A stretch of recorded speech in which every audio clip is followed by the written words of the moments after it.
तो आज के इस वीडियो में आपको बताने वाला हूँ मैं कैसे खुद के लिए इंट्राडे वाले स्टॉक फाइंड आउट करता हूँ, कौन से टाइम फ्रेम पे ट्रेड करता हूँ, कौन सी स्ट्रेटजी यूज करता हूँ, कौन सा स्कैनर यूज करता हूँ, मेरी वॉच लिस्ट कैसा दिखता है, कैसे उसमें स्टॉक होते हैं, ये सब कुछ मैं आपको बताऊंगा। बस इस वीडियो को पूरा देख लेना। तो आपको सबसे पहले चार्टलिंक वाली वेबसाइट पे आ जाना है। सिंपली आप गूगल पे जाओ, चार्टलिंक सर्च मारो, आपको टॉप पे ही वेबसाइट दिख जाएगा और उसके बाद स्कैन्स के ऊपर क्लिक करो। थोड़ा सा नीचे आओ, 52 वीक ब्रेकआउट का स्कैन मिलेगा, यहाँ आ जाओ। ठीक है, इसमें आपको सबसे पहले यहाँ क्लिक करना है प्लस के ऊपर और यहाँ आपको वॉल्यूम ऐड कर लेना है। वॉल्यूम ऐड करने के बाद ग्रेटर देन या इक्वल्स टू ऐड करना है, फिर नंबर ऐड करना है और फिर यहाँ आके जो भी जितना आपको नंबर चाहिए उतना डाल देना। वॉल्यूम कितना चाहते हो वो आप नंबर डाल देना। जैसे मैं 5 लाख मिनिमम चाहता हूँ तो इकाई, दहाई, सैकड़ा, हज़ार, 10,000, लाख, तो 5 लाख हो गया।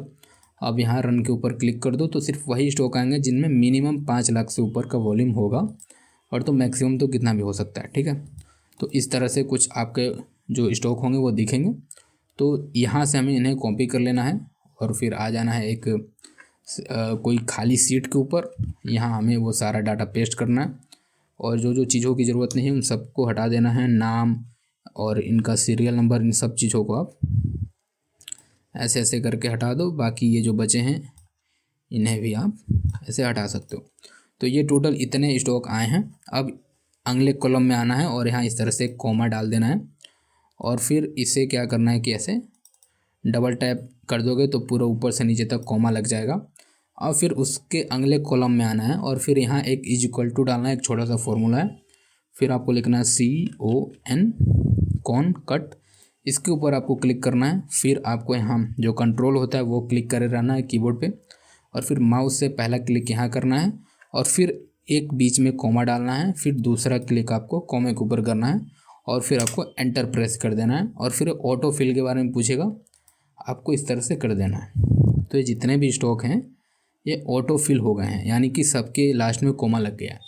अब ये हमने इसलिए किया क्योंकि अगर आप ट्रेडिंग व्यू में स्टॉक ऐड करना चाहोगे तो उसके लिए आपको इसकी ज़रूरत पड़ेगा, मतलब उसके लास्ट में कोमा होना चाहिए, तभी आप स्टॉक ऐड कर सकते हो। जैसा मैं आपको कोई वॉच लिस्ट जो मेरी खाली हो दिखा देता हूँ। जैसे 52 वाली वॉच लिस्ट है, हम लोग इन्हीं को सबसे पहले क्लीन करते हैं।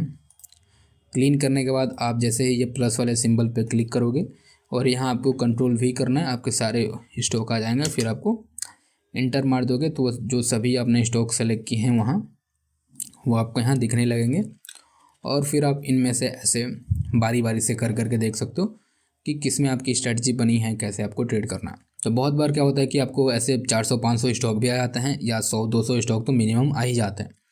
तो आपको इस तरह से अपना वॉच लिस्ट बनाना है और ट्रेडिंग व्यू के फ्री वाले अकाउंट में आप एक बार में सिर्फ 30 ही वॉच लिस्ट ऐड कर सकते हो। इसका मतलब कि आपको बारी बारी से यहाँ 30-30 करके सेलेक्ट करना होगा और फिर जब आप 30 वॉच लिस्ट स्कैन कर लोगे उसके बाद मतलब आपको इस तरह से यहाँ से क्लीन करना पड़ेगा। फिर जो नेक्स्ट 30 होगा स्टॉक फिर आप उन्हें इंपोर्ट करो, फिर देखो, फिर उसमें से जो अच्छा लगे उस पर इस तरह से रेड बना सकते हो और बाद में उस स्टॉक को जाकर आप देख सकते हो। तो ये तो आधा हो गया, आधा चीज़ डन हो गया कि कैसे कौन सा स्कैनर यूज करना है, कैसे वॉच लिस्ट में स्टॉक लाने हैं। वहाँ तक मैंने आपको पूरे डिटेल में जो मैं डेली करता हूँ वो मैंने बता दिया। तो आपको ज़्यादा कुछ करना नहीं होता है, बस आप एक बार वॉच लिस्ट में सारे स्टॉक ऐड कर लो, फिर ऐसे ही भगा भगा के देख सकते हो किस में हमारी स्ट्रेटजी बनी है, नहीं बनी है। और जिन लोगों को इस स्ट्रेटजी के बारे में कुछ भी नहीं पता, मैं उनको थोड़ा मतलब ब्रीफली बता देता हूँ कि देखो, हमें सिर्फ ये देखना होता है कि जब ये जो क्लाउड है हमारा पर्पल कलर का, ये जब पतला हो जाए और जब मार्केट साइडवेज हो तभी ये पतला होगा। और फिर जब इस क्लाउड के ऊपर से नीचे जब इस तरह से स्टॉक चल रहा हो और फिर ऐसे कुछ ऊपर जाके जैसे ही एक हमें अच्छा खासा ग्रीन कैंडल दिखे, मतलब एक बड़ा कैंडल जिसमें 2-3% का मोमेंटम हुआ या 1-2% का, उसके हाई पे या उसी रनिंग कैंडल में आप एंट्री करो। इस क्लाउड के नीचे का स्टॉप लॉस और 1:3 या 1:2 का एक टारगेट आप रख सकते हो। बस यही स्ट्रेटजी है। बाकी जो इसमें छोटे छोटे नुआंसेस हैं वो मैंने इसी के वीडियो में बताया है, आप उसे जाके देख सकते हो।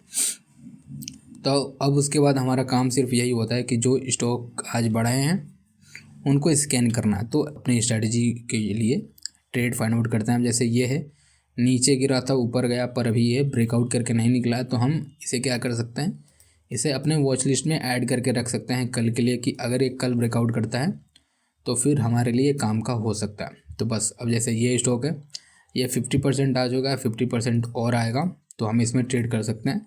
पर वही बात है कि यहाँ क्लाउड अभी बहुत चौड़ा है, मतलब अभी ऐसा हमें क्लाउड चाहिए होता है, अभी स्ट्रैटेजी के हिसाब से नहीं बन रहा है। पर मैं आपको कैसे मोटा मोटी सिलेक्शन किया जाता है वो मैं आपको बताने की कोशिश कर रहा हूँ। अब जैसे ये एक स्टॉक है, ये हो सके तो कल हमें ब्रेकआउट मिल जाए। ये ब्रेकआउट कर चुका है, ये हमारे लिए कोई काम का नहीं, ये भी कोई काम का नहीं, ये एक मुझे अच्छा पोटेंशियल दिख रहा है। तो मैं इस तरह से बाकी के अब इस वॉच लिस्ट में 234 स्टॉक हैं, तो मैं 234 को ऐसे ही स्कैन कर करके मैं देखूंगा, और जो मुझे सही लगेगा बस मैं उस पर ऐसे रेड टिक मारते जाऊंगा, या मैं उसे यहाँ से जैसे यहाँ क्लिक करोगे तो ये जो आएगा, जितना भी आपका वॉच लिस्ट होगा वो सब दिखेगा, आप उनमें ऐड कर सकते हो। तो अब मैं बस ऐसे ही भगा भगा के जो मुझे लगेगा कि हाँ इसमें मेरा सेटअप बन रहा है मैं उस पर रुकूंगा। बाकी जो मुझे लग रहा है कि सेटअप नहीं बन रहा मैं उन सारे स्टॉक को भगा दूंगा। बस ऐसे ही, बस मुझे यही काम करने होते हैं, और इसी काम को करने में 10-15 मिनट लगते हैं, आधे घंटे लगते हैं। और आप ऐसे ही अपने लिए इंट्राडे के लिए स्टॉक फाइंड आउट कर सकते हो।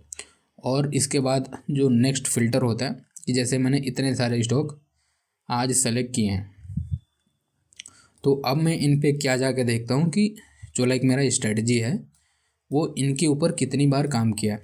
अगर मैं इंट्राडे पे इन्हें यूज करता हूँ तो कितनी बार मेरी स्ट्रेटजी वर्क की है। अब जैसे हमारा एक एंट्री यहाँ होता है और हमारा स्टॉप लॉस इसके नीचे का बैठता है, तो 5% का स्टॉप लॉस इंट्राडे में तो सहनीय नहीं हो सकता है। पर ये देखने के लिए कि क्या मतलब ट्रेड काम किया या नहीं, तो मैं 1:2 लेके चलता हूँ। तो ये एक माइक्रो स्विंग ट्रेड हो गया, जो एक आध हफ्ते वाले होते हैं वो हो गया। पर जनरली देखोगे तो इसमें जब जब हमारा सेटअप बन रहा है तब तब हमारी स्ट्रेटजी इस पर काम कर रही है। यहाँ हमारा 1:2 का इस तरह से सेटअप बनेगा, जो ऑलमोस्ट देने के बाद आपका स्टॉप लॉस इसमें चला गया। और अगर उससे पहले देखोगे तो लाइक हमारा एंट्री यहाँ बना, इसके नीचे का स्टॉप लॉस, और 1:2 का हमारा एक टारगेट जो होता है क्या कि आधा जाने के बाद फिर यहाँ जाके फाइनली हिट हो जाता है जहाँ हमारा दूसरा एंट्री बनता है। तो इस तरह से करके बस आपको बैक टेस्ट करके उसमें देख लेना होता है कि जिस स्टॉक में मैं ट्रेड करने वाला हूँ क्या उस स्टॉक में हमारा सेटअप बन रहा है, ठीक है, पर क्या पहले भी काम किया है, पहले जब उसमें सेटअप बना है तो क्या वो काम किया है या नहीं किया है, वो चीज़ें आपको मिला लेनी होती हैं। जैसे एक स्टॉक में तो हो गया, अब जो अगला स्टॉक है उसमें हम लोग मिला के देख लेते हैं कि लाइक इसमें हमारी स्ट्रेटजी कैसे काम की। अभी तो इसमें स्ट्रेटजी कहीं भी नहीं बना है, थोड़ा पीछे चलना पड़ेगा। जैसे यहाँ इसमें स्ट्रेटजी बना है और बहुत सुपर काम किया है कि लाइक इसके नीचे का SL और 1:2 का हमें एक ट्रेड जो ऐसे हमें मिल गया है। तो बस आपको यही करना है, देखना है कि कब आपकी मतलब वो एक स्टॉक में जब आपका ट्रेड बन रहा है, सेटअप बन रहा है, तो कैसा काम कर रहा है। अब ये एक ऐसा स्टॉक है जिसमें मुझे 2 बार मेरा सेटअप बनता हुआ दिखा है। एक बार यहाँ जो अच्छा परफॉर्म किया है, और एक बार यहाँ बना है जो अच्छा परफॉर्म किया है। और मतलब देखो इसमें हमारा एंट्री यहीं हो जाएगा, ठीक है, क्योंकि पहली बार ये यहाँ ब्रेकआउट कर रहा है, यहाँ ब्रेकआउट कर रहा है, इसके बाद हमारा पहला एंट्री यहाँ, थोड़ा सा लॉस, फिर उसके बाद टारगेट। और अभी अब देखोगे तो अभी सिचुएशन ऐसा है कि नीचे वाला जो पार्ट है वो कवर हो चुका है, अब थोड़ा ऊपर जा रहा है। तो अगर अब मुझे सेलेक्ट करना हो कि मैं इस वाले में ट्रेड करूं, ये जो स्टॉक है मैं इसमें ट्रेड करूं, या देखो अब ये जो स्टॉक था इसमें हमने क्या देखा था कि हमारा एक बार स्टॉप लॉस हिट हुआ था और उसके बाद एक बार टारगेट मिला था। तो अब क्या करना है कि अब मुझे अगर ट्रेड करना है तो मैं इसको ज़्यादा प्रेफरेंस दूंगा, इसको मैं ज़्यादा ऊपर रखूँगा कि हाँ मैं अगर दोनों में ट्रेड बना तो मैं इसमें पहले लूँगा, या इसमें मैं ज़्यादा क्वांटिटी से ट्रेड करूँगा। तो इस तरह से अब आपको फर्दर डाइवर्सिफिकेशन करना होता है। या आप यहाँ क्लिक करो, और आप यहाँ क्लिक करो, ऐड सेक्शन पर क्लिक करो, और आप सेक्शन ऐड कर सकते हो कि ये वाले जो स्टॉक हैं ये इसके ऊपर रहेंगे और ये नीचे रहेंगे, यानी कि ये 5 स्टार सेटअप, 4 स्टार, आप ऐसे लिख लिख के सेक्शन बना सकते हो अलग अलग। और बस यही सब करने में आधे पौने घंटे लगते हैं, आधे पौने घंटे या मैक्सिमम 1 घंटे लगेंगे अगर कोई बिगनर है तो। अब जैसे इसमें हमारा एक यहाँ ट्रेड बना, बहुत अच्छा गया, और उसके बाद देखोगे तो फ़िलहाल एक ट्रेड बना नहीं, यहाँ तो मतलब ये इसके नीचे ही, ये क्लाउड के नीचे ही नहीं आया, और अभी ये क्लाउड के नीचे आके पूरा एक साइडवेज का बेस बना के अभी ऊपर जा सकता है। पर जैसे ये यहाँ हुआ था, यहाँ साइडवेज क्लाउड के नीचे आया, फिर ऊपर निकला, यहीं एंट्री हुआ इस जगह पे, इसके नीचे का एसएल, और फिर एक हमें अच्छा खासा टारगेट। सेम इस पे देख रहे हो, साइडवेज नीचे आया फिर ऊपर गया, यहाँ हम एंट्री, इसके नीचे का स्टॉप लॉस, और 1:2 का ट्रेड, देख रहे हो। तो इस पे हमारा सेटअप सबसे ज़्यादा अच्छा काम कर रहा है, तो हम इसे भी क्या रखेंगे, इसे हम टॉप पे रखेंगे। यानी कि हम अगर इसमें कल हमें ट्रेड बनता है तो हम इसे भी अपने रखेंगे प्रायोरिटी लिस्ट में ऊपर, कि हाँ इसमें अगर ट्रेड बनता है तो हम इसमें ट्रेड करना पसंद करेंगे, ठीक है। अगर आपको ये स्ट्रैटेजी के बारे में जानना है जिसका मैं यूज करता हूँ, तो अभी स्क्रीन के सामने आपको वीडियो दिख रहा होगा, आप इसे देख सकते हो।